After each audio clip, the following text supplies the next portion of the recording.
I'm sure everybody's heard that saying, find something you love to do and you'll never work a day in your life. For sure. I've added a follow-up sentence to that, which is find people you love to do it with, and you'll want to work for the rest of your life. And then it helps you from a business perspective meeting with clients because people want to be a part of that. Right.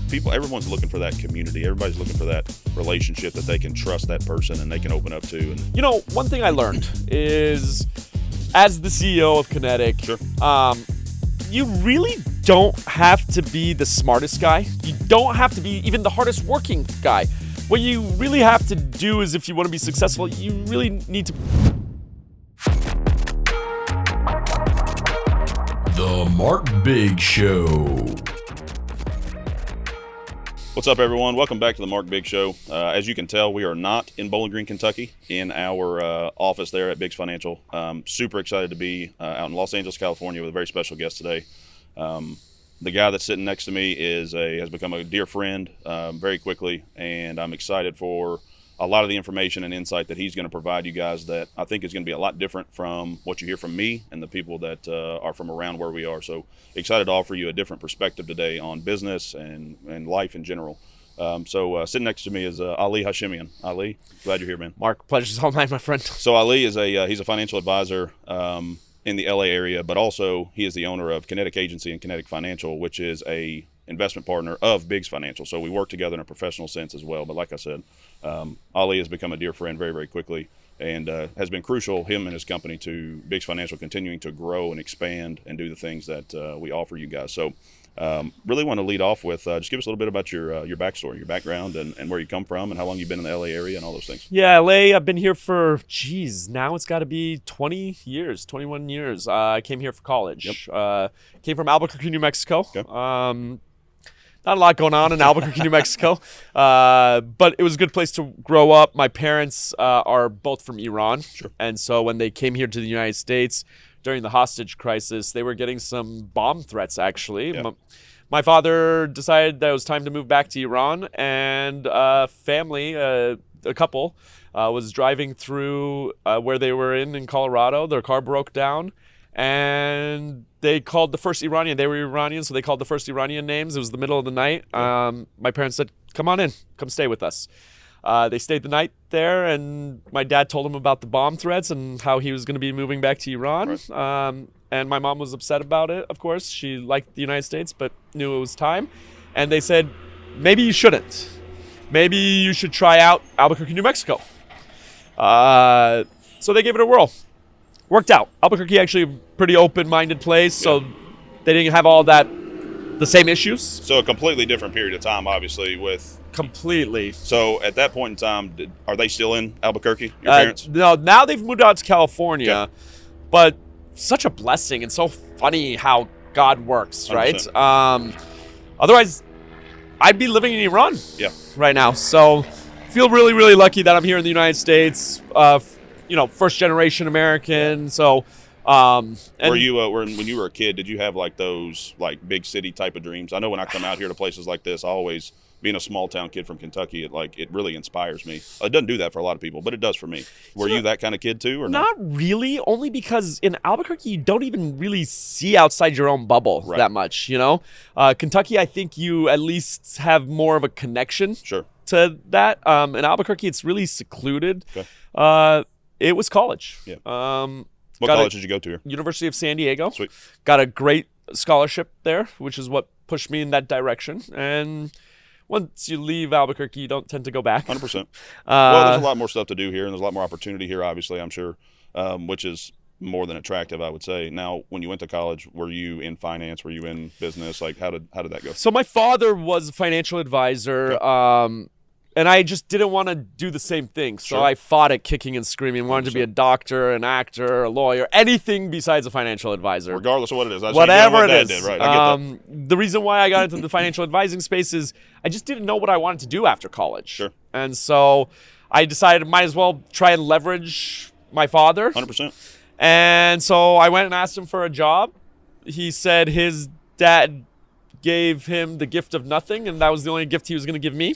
I love that. It was really tough. At that point in time, you were probably like, I hated it. yeah, screw you. Yeah. I don't, that's terrible. I But was like- looking back, it's probably a good thing. It's the best thing that could happen to me. Yeah. I love my father, but he runs a bit of a mom and pop shop. 100%. Just him and 2 assistants. Sure.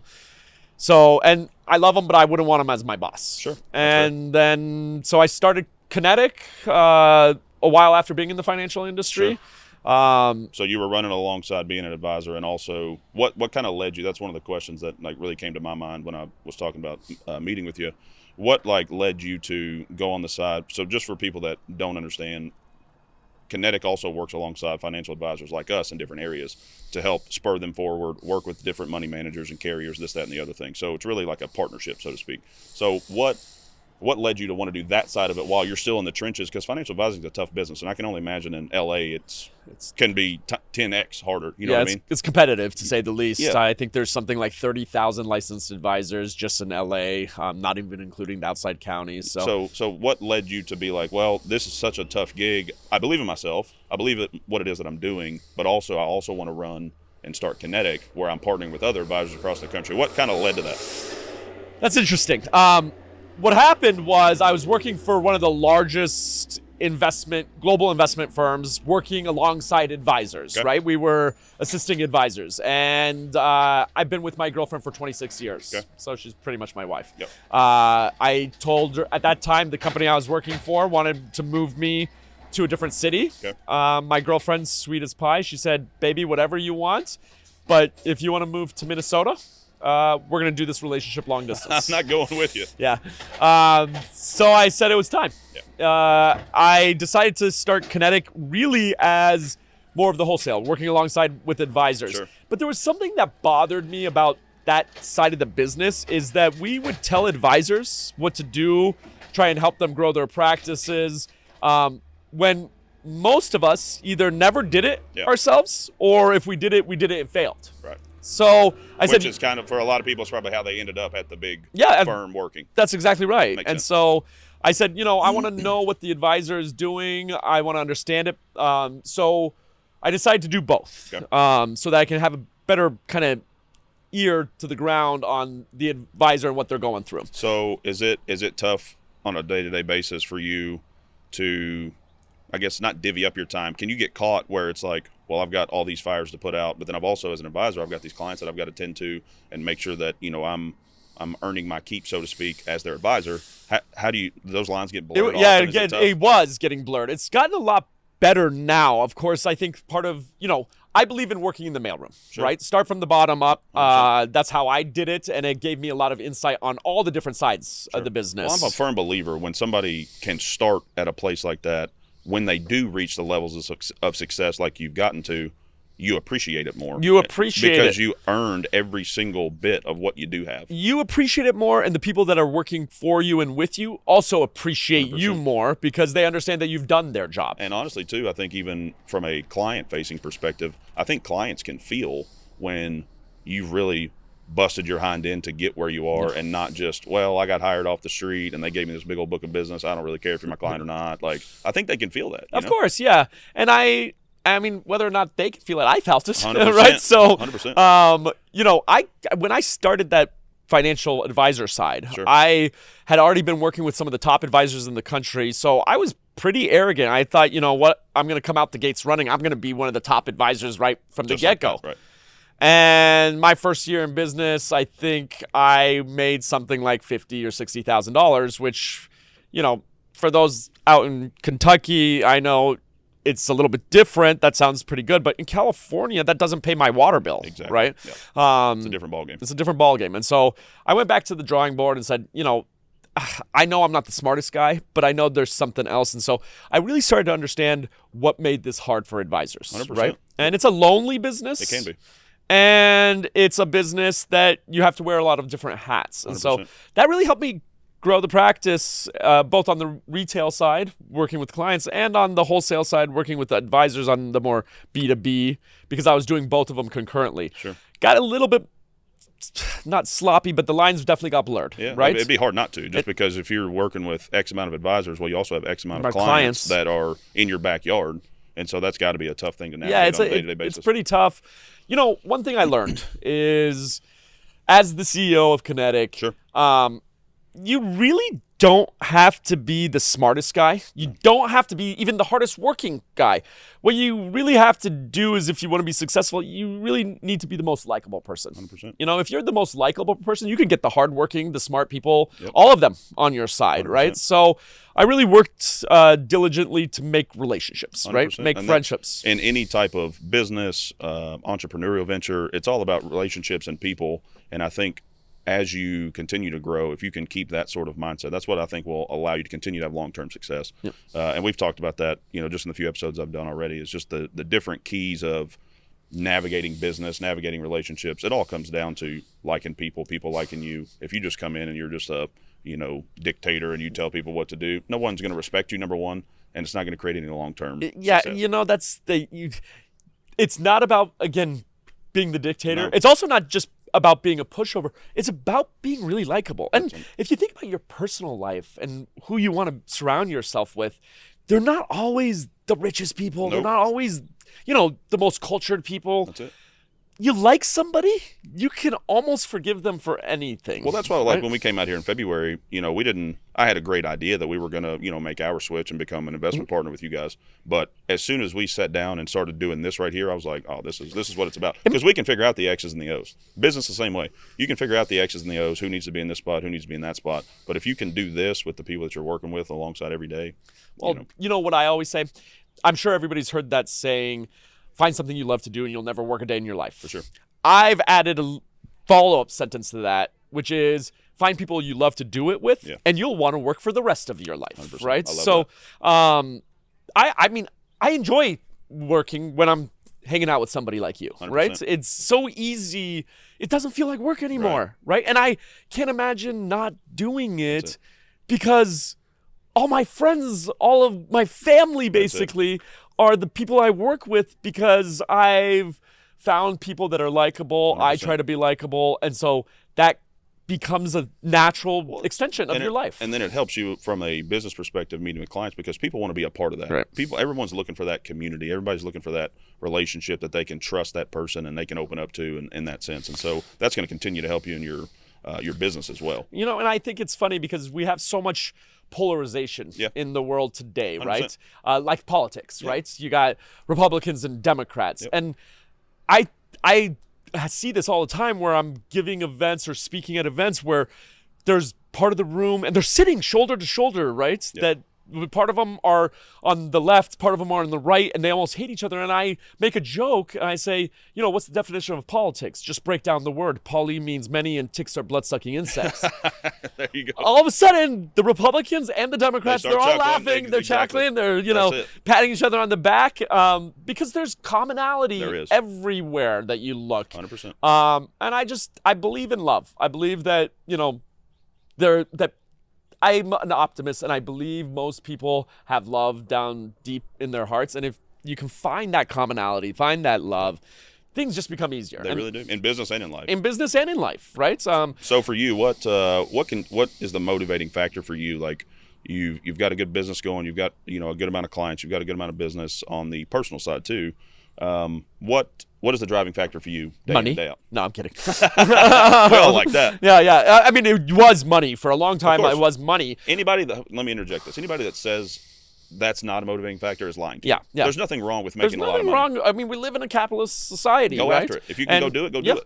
And I do like money. Of course, at some point it gets, there's only so much you can spend in a lifetime, right? But for me, it maybe is still a little bit money. It's just the money has changed now. Instead of just all about me, I really want to make my advisors money. I want to make my clients money. I want to make my employees money. Sure. Because it's better than being rich is having rich friends. 100%. And you so can do those things with them. Yeah, exactly.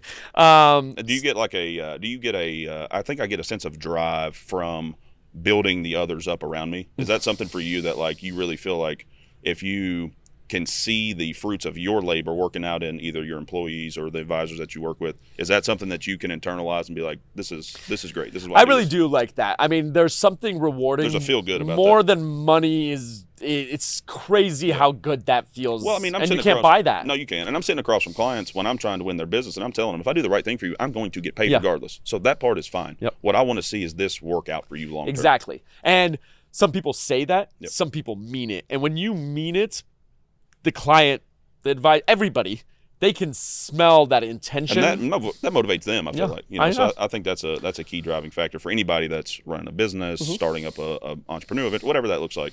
Building up the people around you. I forget who says. I think it's Gary Vee. He's like, in order to build the tallest building, you don't have to tear down the second tallest building. You can just build your own. Yeah. You know what I In mean? fact, the second tallest building might help you build the next level of your That's building, it. right? And so many people will look to tear something else down instead of just building up the people around them. I mean, I got two of my key executives, Shaw and Sal, Yep. you know them. I find myself being a little bit blunt with them because course. I'm so close to them. 100%. And sometimes I'm upset and I'll go scorch earth Yep. on them, right? But they understand where it's coming from. They understand where it's coming from. And also, though, at the same time, I realize it doesn't really get me further, right? It doesn't get them any further either. It's fun. Every now of and course. again. 100%, especially with those guys. Yeah, exactly. Those guys. And it's great to be able to have somebody that you can have that outlet that you can 100%. vent to. Because otherwise, you're just wearing that all day long. Eventually, that's going to blow up in a place where it shouldn't. Exactly. You really should always find a place where you can be the worst version of yourself, get it out. The people that won't really judge you, they know you. That's the beautiful thing about the office that we've created too. We're like brothers in there, and so when we have those days, we know that it's behind closed doors. Yep. Let it out. It's Just fine. let it out. And that's how it is. But you do realize when, like, I do that, I kind of realize it's good that I let it out because that's not serving anybody. That's it. I'm a big believer in two emotions being a waste of a person's time. Envy, jealousy, that whole emotion, I just try to avoid it at all costs. It doesn't serve you. anything. Yep. And then worrying or stressing, that's another emotion. Those two emotions are like a rocking chair. They'll give you something to do, but they're not going to move you anywhere. They're not taking right? you anywhere. So I try to live by that. Of course, 100%. we're all humans. We make mistakes. Of course. And Sal Shaw, if you guys are watching, sorry. He's not really sorry. You guys got to wear that. Well, see, I'm sorry today, right? But when he goes score serve next time, he's not. Yeah, exactly. it's beautiful. But it's good to know yourself. Self-awareness, in my 100%. opinion. People read that, and if you're self-aware, I mean, nothing can stop you because you know your strengths, you know your weaknesses. Yeah, you're putting it out there already. How are you going to sit here and tell me that sometimes I go scorch earth? I've already told you that. Like I know that's one of my flaws. I'm going to do that. So you can't hold that power over me. Right, exactly. So, and how are you going to work on your weaknesses? How are you going to really leverage your strengths unless you know that? And 100%. the first person you got to tell that to is yourself. 1,000%. Right? And internalize it, not just say it to say it. Yeah. And like you said, the people around you, when you can get to that point, they respect you more. They'll do more for you because they want to build you up at the same time if they care for you in that way. I mean, in some ways, it's a little bit like therapy. Right. But I mean, whenever you're listening to one of these type of podcasts, you're kind of What are you looking for? Right? you're kind of doing some business therapy, 100%. some self-awareness. Well, the lines get blurred often because the things that work in business, a lot of times at a foundational perspective, work in relationships too, in life and all those things. So it's not necessarily one doesn't work in the other sense. Right. What do you think is next for you? What are you working towards now? I got a million different. If you're like me, you think you can do anything, which is a good and a bad thing. Yeah, it is a good and a bad thing. You can waste time for something that you know that you can go do, but it's not necessarily the smartest thing to do. I find myself there often. Mark, that's a funny thing that you say that because part of being self-aware is I realize I have good ideas and I've been successful, but you got to be okay making mistakes. Oh yeah, right. If you're juggling 42 balls, you're going to drop 18 of them. That's just part of it. And by the way, you miss 100% of the shots you don't take. Yeah, 1,000%. Holds true as well. Wayne Gretzky's right. I have a lot of ideas stirring around in my head. You think LA will always be home for you? It's hard to say that I wouldn't ever be somewhat attached to LA. Yeah, it's a beautiful thing to see just in the limited knowledge that I've gotten over the the last 6 months or so, seeing how difficult I assume it would be to come to LA and stand out as an advisor to reach the levels that you've gotten to. So kudos to you for that, number one, because I know that's not without hard work and grit and sacrifice and all those things that go into business. But it's just it's neat to see. And like I said, small town kid from Kentucky, I come here, I get motivated just by seeing things. Right. So being able to to work professionally and interpersonally together is really inspiring. So really neat. And inspiration goes both ways. The thing I love about you, there's advisors. I mean, any business really. There are people that are like, well, I'm in this city, I can never do this, right? I strongly disagree. Remember, I came from Albuquerque, New Mexico, right? And I see some of the most successful people in places like yourself in Kentucky. The guy in Alabama that we work with. I mean, you really can make yourself whoever you want to be, 100%. anywhere you want to be, right? So I talked about that story in the very beginning about my parents being from Iran and how blessed I am to be in here in America. Yeah. I think definitely out of everywhere, I'd rather be in America. 100%. But could I have not made something happen back in Iran? I'm sure I could have. Well, you have the confidence in yourself and the ability to go learn and do whatever it is. So. And, when you want to be happy, when you look for that, I think too often people look for the things that go wrong. Yeah. And I'm very much the type of person that says, you know what? If this month has been a bad month, it means I'm due for a good month right now. That's it. You know? Where a lot of people would, well, just going back to your retail business where you worked before, where a lot of people end up there because the going to be an advisor did not work out. Yeah. That could have been you when you said, oh, well, I'm struggling this month or whatever it is. I'm done. Let me go back to what's the safer route. You didn't do that. Yeah, So, and if you think about it, like Warren Buffett, he says resiliency is the most important quality to have when you're investing your money, 100%. right? If the markets are down, throw away your statement, don't watch TV, just tough it out, right? 100%. I think that's true, though, of not just the financial world, it's everything, 100%. right? And even us as financial advisors, we find ourselves in situations where, you just have over and over again, no. You get kicked in the teeth sometimes. You got to be okay with it. Yeah, you got to be okay. And when you go take the next meeting, you still got to have the same enthusiasm, belief in what it is that you're presenting, all those things. Because you never know when that bad wave turns into the good wave. 100%. And you better be ready and excited to ride the momentum. 1,000%. Otherwise, you'll just be stuck in that bad wave, right? And so, and again, I think that's true of our business big is. time, but it's true Life of in general. So many life, of these, not even business. That's it. So many of these things bleed over into personal relationships that you have, life, all those things. So it's just a beautiful thing. Yeah. Any thoughts that you had on your mind before we jumped on here that you want to make sure that the people hear? I think it's been a great conversation, action-packed, quick, upbeat. I know that our viewers are going to get something from it, so I appreciate you being on. Any final thoughts that you'd like to throw out here? Have fun with it. Yeah. Right? If you have fun with it, it becomes easy. Yeah. Right? I love this. Yeah, me too. Like 100%. I'm hanging out with one of my best buddies. That's it. This is fun. That's why I'm right? glad you didn't ask like specific questions before we jumped on, because I just take the conversation wherever it goes. Yeah. I had no idea where I was going to start I or know. go, and that's the beautiful thing about it. And if you think about it, that's life. That's it. Right? You really don't know where it's going to go. That's it. Got to ride the wave. Just enjoy it. Ride the wave. Thank Thank you guys for tuning in. As Ali said, we got to ride the wave, life, business, all those things. So stay tuned, and we'll see you next time.